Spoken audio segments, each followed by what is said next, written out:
Oke, shalom adik-adik sekolah minggu, shalom. Apa kabarnya semuanya? Bersama Yesus, aku dahsyat, ajaib, luar biasa. Yes, yes, yes. Adik-adik yang luar biasa, yang dahsyat di rumah, Kak Swasa mau mengucapkan selamat tahun baru buat adik-adik yang ada di rumah. Selamat tahun baru semuanya. Semuanya hari ini kita mau ngapain?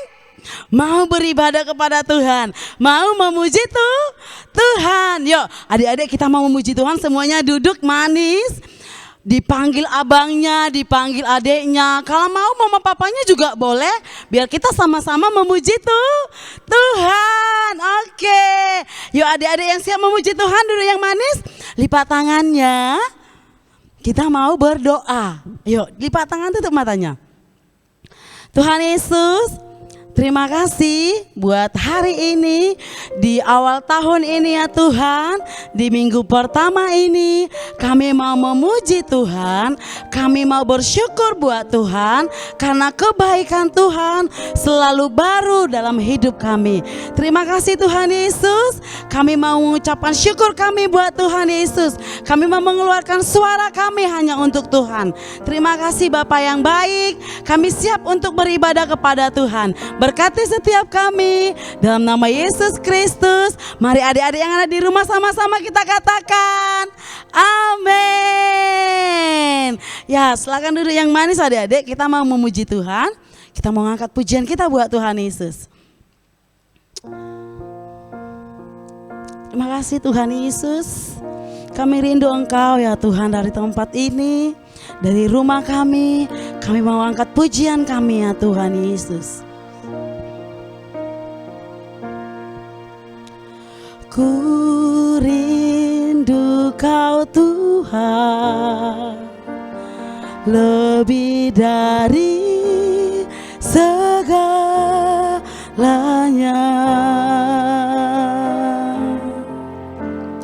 Ku cinta Kau Yesus, Kaulah dambaan hatiku. Katakan ku sembah Kau, ku sembah Kau, ku puji Kau selamanya. Tinggal di hadirat-Mu yang ku mau menyenangkan-Mu. Yesus, Kau dambaan hatiku. Katakan ku sembah Kau, ku sembah Kau, ku puji Kau selamanya. Tinggal di hadirat-Mu yang ku mau menyenangkan-Mu. Yesus, Kau dambaan hatiku. Sekali lagi angkat tanganmu, katakan ku sembah Kau, ku sembah Kau, ku puji Kau selamanya. Tinggal di hadirat-Mu yang ku mau menyenangkan-Mu. Yesus, Kau dambaan hatiku. Katakan Yesus, Yesus, Kau dambaan hatiku. Yesus, Kau, Yesus, Kau dambaan hatiku. Berikan tepuk tangan yang terbaik buat Tuhan Yesus. Kami sembah Tuhan. Mari adik-adik yang ada di rumah, ya kita belajar lebih dan lebih lagi menyembah Tuhan dari rumah adik-adik. Kita sembah Tuhan dengan sungguh-sungguh, dengan segenap hati kita. Kita bersyukur buat Tuhan karena Tuhan Yesus memberikan kita kesehatan hingga kita memasuki tahun 2021 ini. Ayo adik-adik, ucapkan syukurmu kepada Tuhan. Terima kasih Tuhan, terima kasih. Kami sembah Engkau Tuhan, kami puji Engkau Tuhan, kami tinggikan nama-Mu Yesus. Kami bersyukur buat kasih-Mu Tuhan, kami bersyukur buat cinta-Mu Yesus. Engkau baik bagi kami, Kau sungguh baik. Hati kami percaya kepadamu Tuhan, hati kami memuji-Mu. Terima kasih Tuhan. Oh ya ralabaya sik ya ralabaya. Terima kasih ya Bapa yang baik. Hatiku percaya,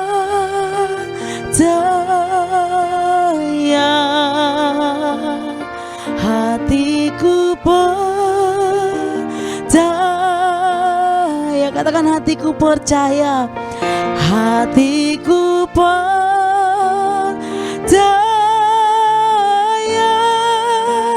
selalu ku percaya. Lebih sungguh-sungguh lagi, hatiku percaya, hatiku percaya, hatiku percaya,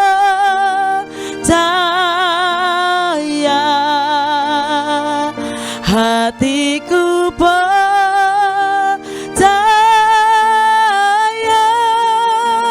selalu ku percaya. Katakan selalu, selalu ku percaya, selalu ku percaya, selalu ku percaya.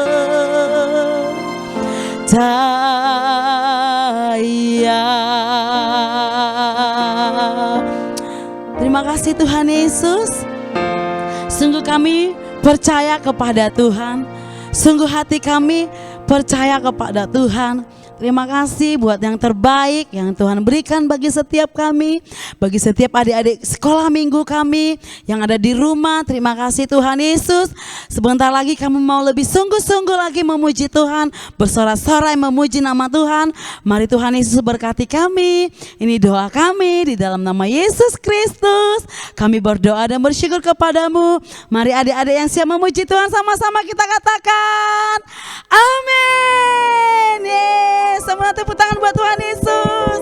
Ayo adik-adik semuanya bangkit berdiri yuk. Kita mau muji Tuhan. Kita mau bilang I love you Jesus. Siapa yang cinta Yesus di sini? Yes, semuanya cinta Yesus kan? Yuk kita mau muji Tuhan ya. Tepuk tangannya yuk.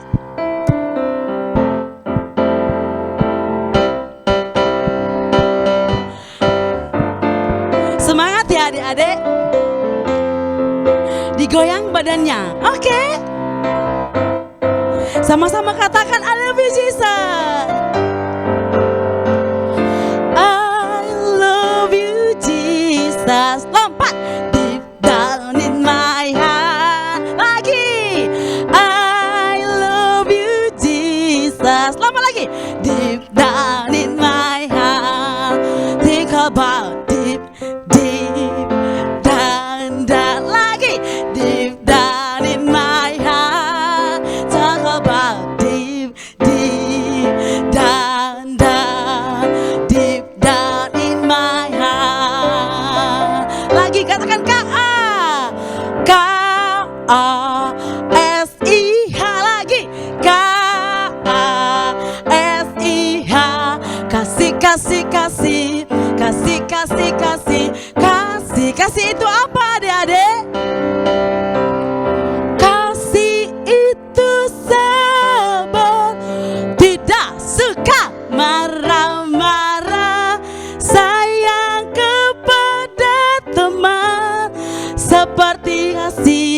Yesus. Kasih itu apa?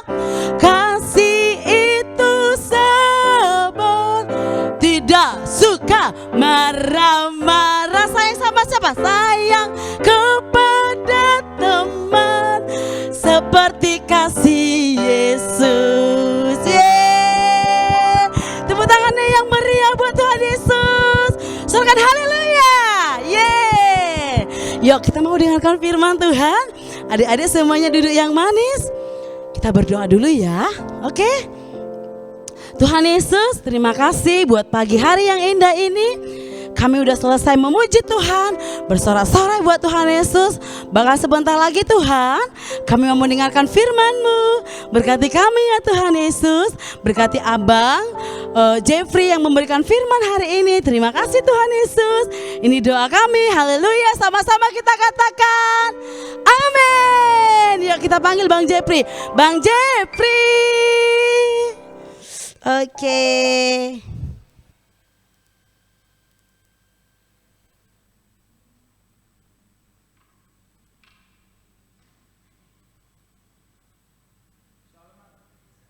Shalom adik-adik. Hari ini kita mendengarkan firman Tuhan, kita harus tertib, jangan ribut. Pernah nggak adik-adik lihat orang menjual tanah, terus dia berbohong? Pasti adik-adik pernah kan? Coba kita buka dulu Alkitabnya. Kita buka Alkitabnya kisah para Rasul 5.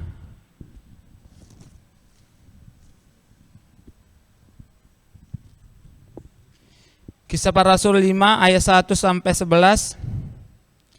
Itu judulnya tuh Ananias dan Safira. Mereka ini suami istri berbohong di hadapan Tuhan, apalagi sama manusia. Kita baca ya adik-adik ya.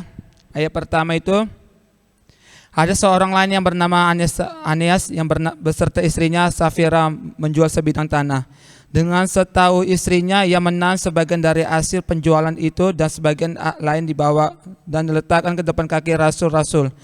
Ayat 3, tetapi Petrus berkata, Ananias, mengapa hatimu dikuasai iblis sehingga engkau mendustai Roh Kudus dan menahan sebagian dari hasil penjualan tanah itu? Ayat 4, adik-adik, selama tanah itu tidak dijual, bukankah itu tetap kepunyaanmu? Nah setelah dijual, bukankah hasilnya itu tetap dalam kuasamu? Mengapa engkau merencanakan perbuatan itu dalam hatimu? Engkau bukan mendustai manusia, tetapi mendustai Allah. Ayat 5, ketika mendengar perkataan itu, rebalah Ananias dan putuslah nyawanya. Maka sangat ketakutan semuanya orang yang mendengar hal itu. Lalu datanglah beberapa orang muda, mereka mengamani mayat itu dan mengusungnya keluar dan pergi menguburkannya. Ayat 7, kira-kira 3 jam kemudian masuklah istri Ananias, tetapi ia tidak tahu apa yang akan telah terjadi. Ayat 8, kata Petrus kepadanya, katakanlah padaku dengan harga sekian tanah itu kamu jual. Jawab perempuan itu, betul sekian. Kata Petrus, mengapa kamu berdua bersepakat untuk mencobai Roh Tuhan? Lihatlah orang yang baru mengubur suami berdiri di depan pintu dan mereka akan mengusung engkau juga keluar. Ayat 10, lalu rebalah perempuan itu seketika itu juga depan kaki Petrus dan putuslah nyawanya. Ketika orang-orang muda itu masuklah, mereka mendapati dia sudah mati, lalu mereka mengusungnya keluar dan menguburkannya ke samping suaminya. Ayat 11, maka sangatlah ketakutan seluruh jemaat dan semua orang yang mendengar hal itu. Gini adik-adik ya, kalau mereka ini suami istri, terus mereka bersekongkol untuk membohongi Tuhan, apalagi manusia. Coba kita perhatikan ayat ini adik ya, ayat 2. Kita perhatikan ya. Dengan setahu istrinya, dia menahan sebagian dari hasil penjualan itu dan sebagian lain dibawa dan letakkan ke depan kaki rasul-rasul. Katanya di sini, tanpa pengetahuan istrinya, katanya dia menjual tanah sekian itu, tapi dia berbohong. Terus dia membohongi Tuhan. Coba kita perhatikan ayat 3-nya ya.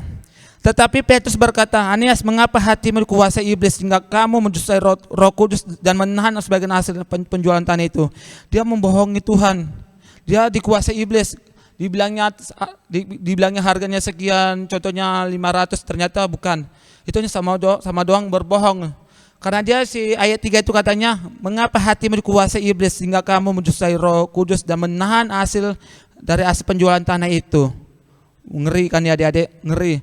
Kalau adik-adik berbohong ataupun menipu, itu termasuk adik-adik dikuasai sama iblis. Kalau adik-adik dikuasai Tuhan, dia nggak pernah berbohong sedetik pun. Sekecil apapun adik-adik itu tidak berani berbohong. Seperti Anies dan Safira. Coba kita perhatikan ayat 4 sampai ayat 5. Selama tanah itu tidak dijual, bukankah itu tetap kepunyaanmu? Dan setelah dijual, bukankah hasilnya itu tetap dalam kuasamu? Mengapa engkau merencanakan perbuatan itu dalam hatimu? Engkau bukan mendustai manusia, tetapi mendustai Allah. Ayat 5. Ketika mendengar perkataan itu, rebalah Anies dan putuslah nyawa, dan maka sangatlah ketakutan semua orang mendengar hal itu. Coba kita perhatikan ayat 4, ayat 5 ya, Dek ya. Dia berbohong, terus dia sebenarnya itu kan punya tanah, bukan kepunyaan dia, tapi dia berbohong menjual harganya sekian, tapi bukan itu. Tapi dia dikuasai sama iblis. Datangi Petrus, kenapa kau dikuasai sama roh iblis? Tapi kamu mendustai Roh Kudus katanya. Dan kamu akan menahan hasil jual itu katanya. Ketika itu ya adik-adik, kalau adik-adik suka berbohong, Tuhan marah. Kenapa? Tuhan itu ada kasih. Tuhan itu tidak nggak mau bergaul dengan dosa, apalagi manusia. Kalau manusia bergaul dengan dosa, pasti hidupnya merasa hambar. Seperti gini ayat 4, ayat 5. Ayat 5 kita perhatikan ya. Ketika mendengar perkataan itu, rebalah Anies dan putuslah nyawanya. Maka sangatlah ketakutan semua orang yang mendengar hal itu. Rebalah nyawanya. Karena ini kenapa si Anies ini, suaminya ini berbohong di mata Tuhan. Datang si Petrus. Seorang Petrus ini dipenuhi dengan Roh Tuhan, terus dia dikiranya bisa dibohongi Petrus. Ternyata katanya, kenapa kamu dikuasai iblis? Kamu mendustai Roh Tuhan, Roh Kudus, dan kamu menjual hasil tanah itu katanya. Ketika itu putuslah nyawa si Anies Safira. Karena apa? Dia berbohong di mata semua orang, apalagi di mata Tuhan itu adik-adik. Kalau adik-adik itu dosa, tapi adik-adik melakukan, itu termasuk menipu Tuhan. Apalagi si iblis ini adik-adik jahat. Dia menguasai manusia supaya apa? Manusia itu tidak taat sama Tuhan, supaya manusia itu tidak suka berdoa, memuji, muliakan nama Tuhan. Karena orang yang suka memuji, menyembah, muliakan nama Tuhan, pasti hidupnya berkenan di mata Tuhan. Apalagi tidak memuji Tuhan. Coba ayat 7 adik-adik ya. Kira-kira 3 jam kemudian masuklah istri Aneas, tetapi tidak tahu apa yang telah terjadi. Ayat 8, kata Petrus kepadanya, katakanlah padaku dengan harga sekian tanah itu kamu jual. Jawab perempuan itu, betul sekian. Kata Petrus, mengapa kamu berdua sepakat untuk mencobai Roh Tuhan? Lihatlah orang-orang yang baru mengubur suami berdiri di depan pintu, dan mereka akan mengusung engkau juga keluar katanya. Suami istri ini bersepakat untuk apa? Menjual tanah.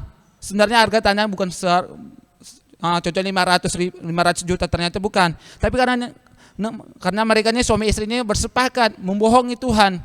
Dikiranya Petrus tidak tahu. Sebenarnya Petrus tahu, karena Petrus ini dipenuhi Roh Tuhan, tahu yang mana berbohong atau tidak adik-adik. Ketika kira-kira 3 jam kemudian masuklah istri Aneas, tetapi itu dia tahu apa yang terjadi. Kata Petrus kepadanya, katakanlah padaku dengan harga sekian katanya. Katakanlah seharga sekian. Kata istrinya, betul sekian katanya. Tetapi katanya ayat 10, lalu rebalah perempuan itu ketika itu juga di depan kaki Petrus dan putuslah nyawa. Ketika orang-orang muda itu masuk, mereka mendapatkan dia sudah mati. Lalu mereka mengusungnya keluar untuk menguburkan ke samping suaminya. Ngeri adik-adik. Kalau suami istri berbohong, apalagi adik-adik berbohong sama kakak atau abangnya, itu termasuk dosa adik-adik. Karena Tuhan itu kasih. Kalau Tuhan kasih itu, dia tidak mau bergaul dengan dosa. Dosa apapun, contohnya dosa mencuri atau apa segala macam, itu Tuhan tidak mau orang bergaul dengan dosa, tapi bergaul dengan Tuhan, yaitu berdoa, memuji, memuliakan nama Tuhan. Intim sama Tuhan setiap waktu bangun tidur berdoa, itu Tuhan senang kalau kita memuji nama Tuhan. Terus ayatnya, kalau adik-adik pernah enggak lah adik-adik melihat suami istri bersepakat membohongi Tuhan, apalagi hamba Tuhan. Kalau seorang suami istri membohongi hamba Tuhan, itunya berkatnya hilang adik-adik. Kenapa? Tuhan menyuruh hambanya melayani ke dunia ini untuk melayani. Kalau adik-adik pernah lihat itu, tegurlah dengan kasih, jangan paksaan atau gimana pun adik-adik. Jangan seperti Anes dan Safira ini suami istri, dia membohongi Tuhan. Mereka bersepakat mencobai Tuhan, apalagi Roh Kudus. Dia bukan bohongi manusia tapi membohongi Tuhan itu adik-adik. Kalau adik-adik suka berbohong itu tidak bagus adik-adik. Kita sebagai anak Tuhan, kalau adik-adik suka berbohong, ubah. Sekarang ada waktunya untuk berubah adik-adik, nggak ada waktunya. Pasti ada berubah, terutama untuk kelas besar. Kelas besar, kelas 3 sampai kelas 6 pasti tahu itu apa arti berbohong. Terutama untuk kelas kecil itu mereka tidak tahu. Pasti kerjanya yang kelas kecil untuk kerja main. Kelas besar pasti tahu apa berbohong itu. Kalau adik-adik tahu berbohong itu tidak boleh lakukan. Oke adik-adik, itu sekian dari abang, nggak boleh berbohong. Kuncinya jangan berbohong. Intinya berdoa dan memuji muliakan nama Tuhan. Mari kita berdoa. Lipat tangannya, tutup Alkitabnya, kita berdoa. Terima kasih Tuhan Yesus, kami bersyukur Tuhan. Kami tidak mau berbohong di mata-Mu Tuhan. Kami tidak mau seperti Anes dan Safira Tuhan. Kami tidak mau bersepakat dengan bergaul dengan dosa Tuhan. Tapi kami bergaul dengan Engkau setiap hari, setiap memuji muliakan nama-Mu Tuhan. Kalau kami sering berbohong di mata-Mu Tuhan, ampuni kami Tuhan. Layakkan kami di mata-Mu Tuhan. Terima kasih Bapa. Ya Bapa ya Tuhan Yesus, kami berdoa untuk bangsa negara kami Indonesia Tuhan. Kami percaya Tuhan pemulihan terjadi atas bangsa kami. Kami percaya pemulihan terjadi atas untuk kota Medan kami Tuhan. Kami percaya untuk seluruh kota-kota akan terjadi pemulihan-Mu Tuhan. Terima kasih Bapak, biarlah berkat-Mu mengalir setiap seluruh Indonesia, kota Medan maupun seluruh kota-kota. Biarlah damai-Mu turun atas setiap kami Tuhan. Terima kasih Bapak. Ya Bapak Tuhan, kalian sekolah minggu pada hari ini tidak bisa ibadah Tuhan pada hari ini Tuhan, melalui live streaming Tuhan. Biarlah Engkau Tuhan yang menyembuhkan setiap sakit penyakit mereka Tuhan, sehingga mereka Tuhan minggu depan bisa beribadah bersama-sama dengan Kau Tuhan. Terima kasih Bapak, terima kasih Yesus. Kami siap Tuhan mau pulang. Dalam nama Yesus kami berdoa, haleluya, amin. Tuhan Yesus memberkati, shalom.